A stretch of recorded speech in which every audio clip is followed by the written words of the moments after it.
Hey everyone! Today we're going to be looking at a series of insights from a book called The Celestine Prophecy by author James Redfield.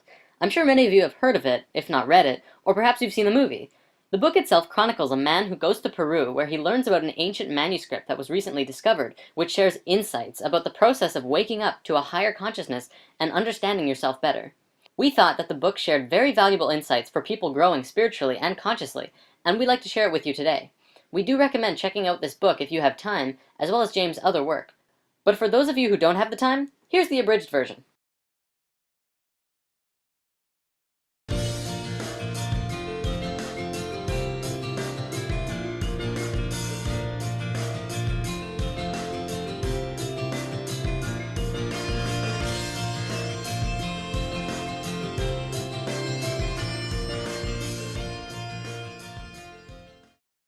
The first insight!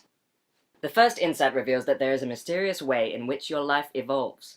It talks about how there is something more, something spiritual, operating underneath everything we do. It encourages one to look at their life in a new way, taking the coincidences in their experiences seriously. People are realizing that these meaningful coincidences in their life are not coincidences at all, but synchronistic events, and following them will start you on your path to spiritual truth. The second insight. The second insight reveals that we are all in the process of constructing a new perception of the world that we live in. The first half of the millennium was controlled by the church, which interpreted spirituality for the people, passed down doctrine, restricted our beliefs, and controlled the avenues of power. It put one in a specific place within society, and humankind at the center of the universe in a battle of good and evil. These beliefs gave meaning to life, but they were challenged during the Renaissance and Reformation. From there, humans took to science to discover the meaning of life. Of course, science wasn't able to figure it out right off the bat, so in the meantime, we turned our attention to increasing material comfort while our adventurers and scientists searched for the meaning of life. Now, as we start a new century, we have lost touch with all meaning to life, but have achieved the material comfort that we sought after. People are beginning to wake up and realize the state of the world, and we're beginning to look inward at ourselves. It's time for us to reconnect with life's ultimate purpose. The third insight! The third insight begins a new view of life. It describes a new understanding of the universe as being made entirely of energy, and not only that, but an energy that responds to how we think. This energy is malleable to human intention, and expectation can be consciously caused to flow out into the world and affect other energy systems. Interactions between energy systems, including humans, involves a blending, depletion, or absorption of energy. The insight teaches how to observe this energy through an enhanced, heightened sensitivity to beauty. Beauty is on the same wavelength as this invisible energy, and by being in tune to the beauty in nature or even in others, we can begin to tune into the energy fields. The insight talks about perceiving auras in a specific way, as seeing energy fields around individuals or nature in certain colors. I want to point out that not everyone will see auras and energy fields in the same way. Some will feel into them, feel what others are emitting by being around them. Some people will see them, but not everyone will see colors either. You might just see a white glow, or you could even see a swirly field, or nothing at all. Remember that everything is frequency, and ultimately, it will depend on what frequency you are picking up and tuning into. Only a small part of the electromagnetic spectrum is the colorful aura that is described in the third insight. The fourth insight. The fourth insight points out that we as humans have been unconsciously competing for this particular energy that flows between people. We draw it from each other and protect ourselves from others attempting to draw it from us.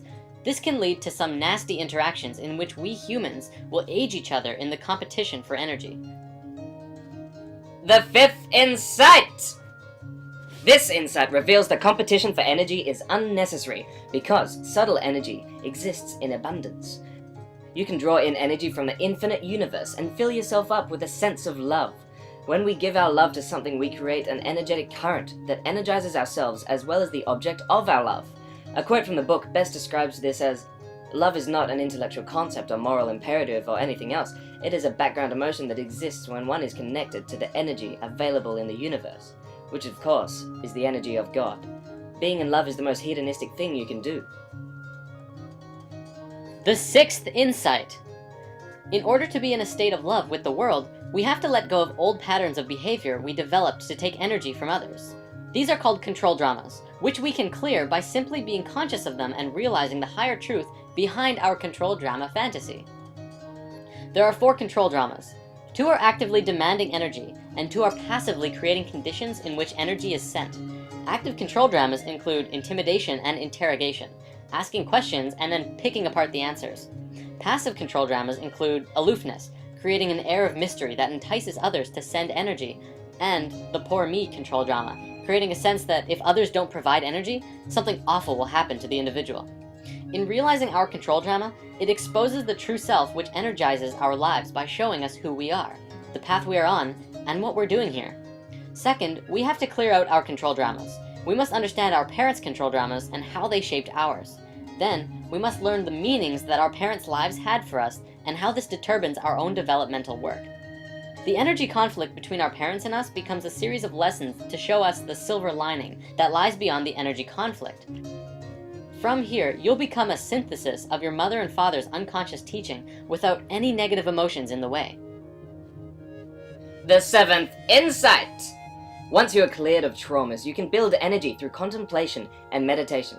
Focus on the basic life question and start writing a steady stream of intuition, dreams, and synchronistic coincidences, all guiding you in the direction of your evolution and transformation.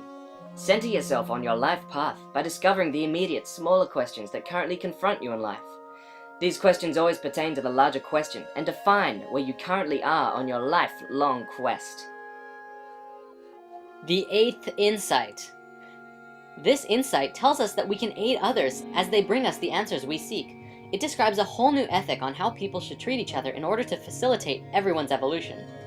In relating to others, it points out that children can be raised without control dramas if they have a constant, undivided access to an adult who can give them the energy they need. Evolution can't be done alone, so begin to practice this new ethic by uplifting those who cross your path. Talk to people who you meet coincidentally or make spontaneous eye contact with. You and them each have a message or learning that helps bring you up to a higher awareness of your lives. Everyone who we meet has a message for us. The Celestine prophecy also discusses relationships. Avoid codependent relationships, which involves an addiction to other people. This subtle energy has a male and female side. In many cases, a couple will lock into each other's energies and fall madly in love. But if their focus stays tethered to each other, they're not tuned to the infinite energy of the universe. They eventually begin to compete with each other for energy. This restarts the control dramas. This is the falling in love and out of love phenomenon. This prophecy calls for people to be whole before connecting with another. Connecting with another in this way, together you will create a super person. The 9th insight. The 9th and final insight is about conscious evolution. Humans consciously participate in their evolution by living according to their intuition, which guides them in such a way as to increase their energy. Our technology will do more of our work for us and allow us to focus on our own spiritual growth. In doing so, we can increase our bodily vibration to a level much higher than the dimension of this current plane, and consciously move into a higher frequency or dimension of our universe. In doing so, we would literally disappear from the visible perception of many people in this lower frequency, just as Jesus and other high energy people have done throughout time. The more beauty we can see, the more we evolve. The more we evolve, the higher we vibrate. Ultimately, our increased perception and vibration will open us up to a heaven that is already before us. We just can't see it yet. At some point, everyone will vibrate highly enough so that we can walk into heaven in our same form. And that's badass.